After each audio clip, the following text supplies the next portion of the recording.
Hello प्यारे students.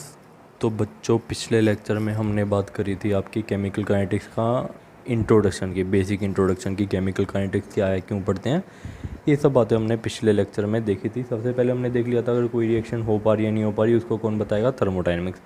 अगर कोई रिएक्शन हो पा रही है तो किस हद तक होगी उसको कौन बताएगा आपको, केमिकल इक्विलिब्रियम। अगर कोई रिएक्शन हो रही है वो किस स्पीड से होगी, उसकी क्या रेट रहेगा, क्या स्पीड रहेगी, उसको कौन बताएगा, हमारा प्यारा केमिकल काइनेटिक्स जिसको हम पढ़ रहे हैं। ठीक है, फिर हमने देख लिया था कि क्यों पढ़ना ज़रूरी है केमिकल काइनेटिक्स, है ना। फिर हम फिर हमने देख लिया था कि केमिकल काइनेटिक्स की डेफिनेशन की क्या है। केमिस्ट्री की ऐसी ब्रांच है जिसके अंदर केमिकल रिएक्शन की रेट वगैरह की बात कर लेते हैं, उसकी स्पीड वगैरह की बात कर लेते हैं कि उसकी स्पीड को कैसे बढ़ाया घटाया जा सकता है। फिर हमने देख लिया था टाइप ऑफ केमिकल रिएक्शन, कोई बहुत तेज़ रिएक्शन होती हैं, कोई बहुत स्लो होती हैं, कोई मीडियम स्पीड पे होती हैं। सब बातें हमने देख ली थी। अब देखो बच्चों, ये सब बातें हमने देख ली। और हाँ, एक और बात, तुम बुक्स वगैरह पढ़ना स्टार्ट कर दो क्योंकि बुक्स पढ़नी इंपॉर्टेंट है। क्योंकि छोटी छोटी बातें जो वीडियो लेक्चर में कभी कभी कवर नहीं हो पाती हो, तुम्हें बुक से पता चल जाती हैं और भी कई सारी नई चीज़ें पता चलती हैं। तो प्लीज़ बुक्स पढ़ने की हैबिट डालो। तो बच्चों देखो, केमिकल काइनेटिक्स में हमने शुरू से ही बोला कि हम रेट ऑफ रिएक्शन की बात करने वाले हैं, तो क्यों ना पहले अब रेट ऑफ रिएक्शन को ही जान ले कि ये है क्या चीज़। तो बच्चों देखो, सबसे पहले हम रेट ऑफ रिएक्शन को ही जान लेते हैं। ठीक है, हम बात कर सकते हैं रेट ऑफ रिएक्शन या स्पीड ऑफ रिएक्शन, कुछ भी बोल सकते हैं कि रिएक्शन की रेट बोल सकते हैं या स्पीड की, कोई रिएक्शन कितनी तेज़ गति से चल रही है। ठीक है, इस चीज़ को समझने के लिए पहले क्यों ना एक एग्जांपल लिया जाए, तो जो तुम ऑलरेडी जानते हो फिजिक्स में, जो तुमने पढ़ा हुआ है, स्पीड। वेलोसिटी तुम क्या पढ़ते हो, वेलोसिटी क्या होता है, डिस्टेंस अपॉन टाइम। या फिर स्पीड क्या होता है, जिसकी कोई डायरेक्शन ना हो, वो भी क्या होता है, डिस्टेंस अपॉन टाइम, है ना। कि ये होती है स्पीड। स्पीड हम किस में पढ़ते हैं, डिस्टेंस पर यूनिट टाइम में। कि ठीक है, कि किसी व्हीकल ने कितना ट्रैवल करा, है ना, कि कितनी स्पीड से ट्रैवल करा। इसको एक एग्जांपल से समझते हैं। देखो कैसे, मान लो तुम्हारी क्लास में कोई लड़का है, रमेश, कोई भी हो सकता है, रमेश नाम का लड़का। वो तुम्हारी स्कूल में स्कूटी से आता है। ठीक है, स्कूटी से आता है, तो मैंने रमेश से पूछा, रमेश आज कितनी स्पीड से स्कूटी चलाई। रमेश ने बोला, सर 80 की स्पीड से चलाई। तो इधर 80 रमेश ने क्या बोलना चाहा कि 80 किलोमीटर पर आवर की, सर मैंने 80 किलोमीटर पर आवर की स्पीड से स्कूटी चलाई, है ना। तो उसने कुछ डिस्टेंस अपॉन में स्पीड की बात करी, डिस्टेंस अपॉन में टाइम की बात करी कि इतनी स्पीड से चलाई कि 80 किलोमीटर 1 घंटे में कवर हो जाए, है ना, 80 किलोमीटर पर आवर, कुछ इस तरह से उसने बात करी। तो देखो, फिज़िक्स में हम स्पीड को कैसे पढ़ते हैं, स्पीड क्या होता है, डिस्टेंस अपॉन में टाइम। तो देखो, जनरली फॉर व्हीकल स्पीड या रेट क्या होता है, डिस्टेंस अपॉन में टाइम। ठीक है, जैसे एग्जांपल से हमने लिख लिया 40 किलोमीटर पर आवर, इसके अंदर 40 किलोमीटर क्या डिस्टेंस और आवर क्या टाइम। ठीक है, हम इसको ऐसे भी लिख सकते हैं 40 किलोमीटर पर आवर, 40 किलोमीटर क्या डिस्टेंस कवर्ड और आवर क्या टाइम टेकन। ठीक है, तो मतलब फिज़िक्स में हम स्पीड वगैरह की बात, या तुम्हारी जनरल लाइफ में बाइक स्कूटर कार की हम बात किस में बात करते हैं, डिस्टेंस पर यूनिट टाइम में। कि अब केमिकल रिएक्शन की स्पीड की बात बच्चों देखो किस तरह से कर सकते हैं। अब केमिकल रिएक्शन कोई डिस्टेंस तो कवर नहीं कर रही ना, तो हम केमिकल रिएक्शन में स्पीड की बात कैसे करते हैं, रेट की बात हम करते हैं उनकी चेंज इन कंसनट्रेशन में, कि कितनी देर में कितनी कंसनट्रेशन चेंज हुई, कि 1 मिनट में इतनी कंसनट्रेशन चेंज हुई, है ना। तो रेट ऑफ रिएक्शन हम केमिस्ट्री में क्या पढ़ते हैं, change in concentration divided by time taken.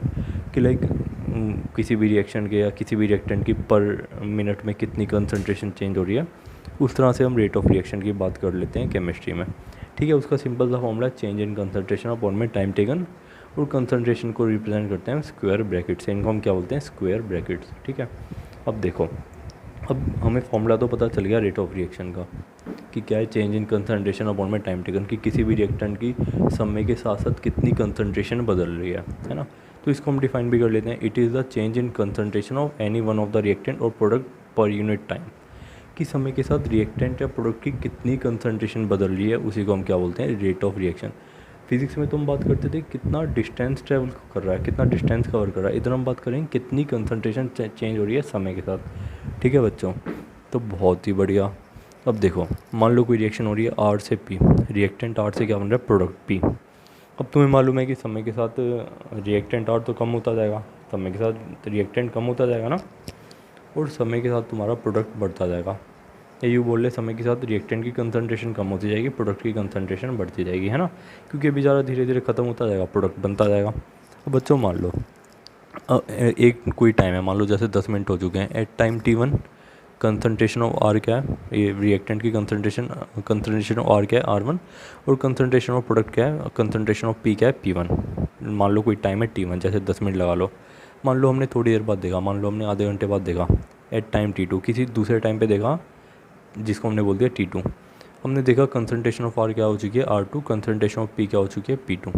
बच्चों एक चीज़ का और ध्यान रखना, हम रेट को दो तरीके से डिफाइन कर सकते हैं, या तो इस तरह से कि समय के साथ रिएक्टेंट की कंसंट्रेशन में कितना चेंज आ रहा है, या फिर समय के साथ कितना प्रोडक्ट की कंसंट्रेशन बढ़ रही है। समय के साथ प्रोडक्ट बढ़ेगा तो हम या तो रेट को हम इस तरह से भी डिफाइन कर सकते हैं कि समय के साथ कितना रिएक्टेंट की कंसंट्रेशन कम होगी, या फिर यूँ बात कर सकते हैं समय के साथ कितना प्रोडक्ट की कंसंट्रेशन बढ़ेगी। तो हम रेट ऑफ रिएक्शन को दो तरीके से डिफाइन कर सकते हैं, एक तो रिएक्टेंट की रिस्पेक्ट में या एक प्रोडक्ट की रिस्पेक्ट में। जब क्वेश्चन करेंगे तुम्हें इस चीज़ का थोड़ा और आइडिया लगेगा। तो देखो रेट ऑफ रिएक्शन जब हम रिएक्टेंट की रिस्पेक्ट में बात कर रहे हैं, change in concentration of reactant वो क्या हो जाएगा R2 माइनस में R1, ठीक है। Final concentration of reactant minus में इनिशियल कंसंट्रेशन ऑफ रिएक्टेंट। ऐसे ही सिमिलरली टाइम इंटरवल के लिए हो जाएगा T2 माइनस में T1 की टोटल कितना चेंज हुआ रिएक्टेंट की कंसंट्रेशन में समय के साथ। सिमिलरली हम रेट ऑफ रिएक्शन प्रोडक्ट की रिस्पेक्ट में भी बात कर सकते हैं, तो हम इसको लिख सकते हैं like change in concentration of product को कैसे लिख सकते हैं, final concentration of product minus में initial concentration of product divided by total time, T2 minus में T1 के लाइक कितना टाइम इंटरवल लगा, ठीक है। तो हम इस रेट ऑफ रिएक्शन को इस दो तरीके से डिफाइन कर सकते हैं, रिएक्टेंट की टर्म में भी और प्रोडक्ट के भी टर्म में भी, ठीक है। और हाँ, रेट ऑफ रिएक्शन हम जब भी रिएक्टेंट की रिस्पेक्ट में बात करेंगे ना बच्चों, रिएक्टेंट की रिस्पेक्ट में वहाँ पे हम हमेशा उसके आगे क्या लगाएंगे, नेगेटिव। नेगेटिव क्यों लगाएंगे, ज़रा थोड़ा इसको ध्यान से सोच के देखो। R1 की कंसंट्रेशन ज़्यादा होगी, मान लो जैसे हमने इनिशियली रिएक्टेंट की कंसंट्रेशन ली 20, समय के साथ वो कम हो जाएगी, धीरे धीरे जैसे रिएक्शन चलेगी वो कम हो जाएगी ना। मान लो कुछ देर बाद हो गई 10, R2 क्या हो गया 10 और R1 क्या है 20, ठीक है। R1 है 20, R2 है 10, तो हमारा इधर से रेट क्या आ जाएगा, मान लो 10 माइनस में 20 कितना -10 आ जाएगा, -10 अपॉन में मान लो टाइम की कुछ भी वैल्यू है, तो इधर से हमारा रेट की वैल्यू आ जाएगी नेगेटिव। बट रेट की वैल्यू कभी भी ना नेगेटिव नहीं हो सकती, रेट हमेशा कैसा होता है, rate of reaction is always positive. तो रेट हमारा नेगेटिव ना है, इस वजह से हम रेट ऑफ रिएक्शन को जब भी हम लिखते हैं रिएक्टेंट की रिस्पेक्ट में तो उसके आगे नेगेटिव लगा देते हैं, ठीक है। तो इस तरह से रेट ऑफ रिएक्शन हमारा क्या हो जाएगा, -Δr divided by Δt is equal to Δp upon में Δt। ये तो हो गई रिएक्टेंट की रिस्पेक्ट में रेट की बात, क्योंकि प्रोडक्ट के रिस्पेक्ट में रेट की बात है ना, ठीक है। और माइनस हमने लगा दिया, और डेल किसको रिप्रेजेंट कर रहा है, चेंज को, ठीक है बच्चों। तो बहुत बढ़िया, आगे बढ़ते हैं। और हाँ, रेट हमेशा कैसा होगा, rate of reaction is always positive. Speed क्या कभी नेगेटिव होती है क्या, कभी तुमने देखा है क्या -20 की स्पीड से आया हूँ मैं, नहीं ना, मतलब स्पीड तो हमेशा पॉजिटिव ही होती है, तो बस। और हाँ, ये जो बच्चों ये वाली टर्म होती है ना -Δ अपॉन में Δt, इसको हम ये भी बोल सकते हैं rate of disappearance of R, कि आर कितनी रेट से कम हुआ, डिसअपियर मतलब ख़त्म हुआ, कितनी स्पीड से या कितने रेट से कम हुआ।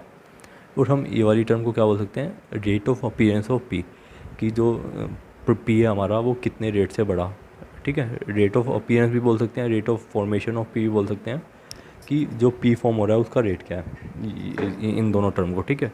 धीरे धीरे आगे बढ़ेंगे, कॉन्सेप्ट बिल्डअप होंगे, तुम्हें चीज़ें और समझ आएंगी। अब बच्चा देखो, रेट ऑफ रिएक्शन को हम यूँ भी लिख सकते हैं कि decrease in concentration of R upon में टाइम टेकन, क्योंकि आर समय के साथ खत्म होता जाएगा, रिएक्टेंट समय के साथ खत्म होता जाएगा, तो हम रेट ऑफ रिएक्शन को कुछ ऐसा भी लिख सकते हैं, decrease in concentration of R divided by time taken, जिसको हमने लिख दिया -Δr अपॉन में Δt। वही सेम यही वाली बात है, यही वाली बात को हमने फिर से थोड़ा और एक्सप्लेन कर दिया।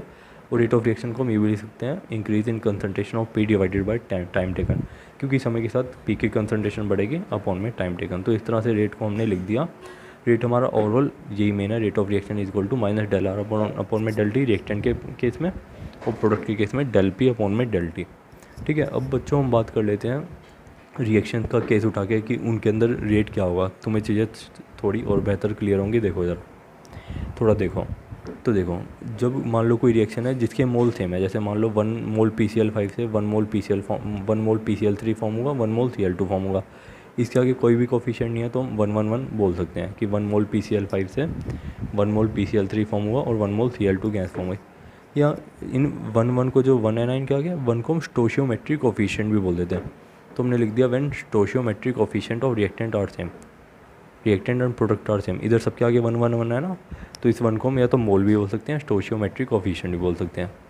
तो इन सब में देखो इस रिएक्शन के अंदर सबका स्टोशियोमेट्रिक कोफिशिएंट सेम है, तो उस केस में रेट क्या होगा देखो। रेट क्या हो जाएगा, रेट ऑफ रिएक्शन, जब हमने रिएक्टेंट के केस में माइनस डेल PCl5 अपॉन में डेल टी, कि समय के साथ PCl5 की कंसनट्रेशन कम होती जाएगी, ये फॉर्मूला हो गया। और या फिर प्रोडक्ट के केस में del PCl3 divided by del T, या फिर हो सकता है del C2 divided by del T, कि यानी कि रेट ऑफ रिएक्शन हमने लिख दी रिएक्टेंट के रिस्पेक्ट में भी, प्रोडक्ट के रिस्पेक्ट में भी, कि समय के साथ रेट ऑफ रिएक्शन कि समय के साथ PCl5 ख़त्म हो जाएगा, इसकी कंसंट्रेशन ख़त्म होती जाएगी, तो रेट ऑफ रिएक्शन हमने रिएक्टेंट के रिस्पेक्ट में लिख दी और प्रोडक्ट के रिस्पेक्ट में भी। सिंपल सी चीज़ें हैं बच्चों, बिल्कुल भी कॉम्प्लिकेटेड नहीं है, हल्का कॉम्प्लिकेटेड नहीं है, बस मैथमेटिक्स है थोड़ी थोड़ी, एक बार प्रैक्टिस करोगे तुम्हें आ जाएगा। अब देखो रेट ऑफ रिएक्शन, इस केस में रेट ऑफ रिएक्शन क्या हो जाएगा, या तो rate of reaction in reactant के रिस्पेक्ट में हो सकता है या प्रोडक्ट के रिस्पेक्ट में, तो हम सबको लिख देते हैं, यानी कि सारी चीज़ें इक्वल टू में है। इस चीज़ का ध्यान रखना कि सारे का रेट इक्वल ही होगा, चाहे तुम ए के रिस्पेक्ट में बात कर लो, चाहे बी के, चाहे सी के या डी में, सबके रिस्पेक्ट में रेट ऑफ रिएक्शन इक्वल ही होगा। ठीक है, तो देखो रेट ऑफ रिएक्शन इधर से क्या हो गया, माइनस डेल ए, यानी कि change in concentration with respect to time of A, या फिर माइनस डेल बी अपॉन में डेल टी, या फिर प्लस डेल सी अपॉन में डेल टी, या फिर डेल डी अपॉन में डेल डी अपॉन में डेल टी। ठीक है, ठीक है, तो सिंपली हमने लिख दिया रेट ऑफ रिएक्शन, ये होगी concentration of A, concentration of B with respect to time, change in concentration of C with respect to time, change in concentration of D with respect to time. तो कुछ इस तरह से rate को हम लिखेंगे। ठीक है, अब देखो units of rate of reaction की, रेट ऑफ रिएक्शन की यूनिट क्या होगी, रेट क्या होता है बच्चों, चेंज इन कंसंट्रेशन अपॉन में टाइम। टाइम को अगर ऊपर ले जाए तो टाइम इनवर्स हो जाएगा। कंसंट्रेशन को हम जनरली क्या लेके चलते हैं काइनेटिक्स में, मोलैरिटी। मोलैरिटी की यूनिट क्या होती है, मोल पर लीटर। टाइम की जनरली क्या होती है, सेकंड इनवर्स। अगर तुम्हें टाइम सेकंड में दिया है तो रेट की यूनिट क्या हो जाएगी, mole litre inverse second inverse. अगर मिनट में गिवन है तो mole litre inverse minute inverse. अगर आवर में गिवन है तो mole litre inverse hour inverse. ठीक है बच्चों, और हाँ गैसेस के केस में रेट ऑफ रिएक्शन क्या हो जाएगी बच्चों, गैसेस के केस में हम कंसंट्रेशन की जगह प्रेशर की बात कर लेते हैं, तो उधर यूनिट ऑफ रेट क्या हो जाएगा, ATM सेकेंड इनवर्स। ठीक है, इधर कंसंट्रेशन, चेंज इन कंसंट्रेशन की जगह क्या आ जाएगा, चेंज इन प्रेशर, तो प्रेशर की यूनिट होती है ATM, तो इधर से यूनिट आ जाएगी रेट ATM सेकेंड इनवर्स या मिनट इनवर्स या आवर इनवर्स। ठीक है, ठीक है बच्चों, अगले लेक्चर में मिलते हैं जहाँ पे हम type of rate of reaction देखेंगे कि रेट ऑफ रिएक्शन कितने तरह की होती है, इंस्टेंटेनियस और एवरेज। ठीक है, आगे न्यूमेरिकल वगैरह करेंगे तो मैं चीज़ें और समझ में आएंगी। अभी के लिए थैंक यू सो मच।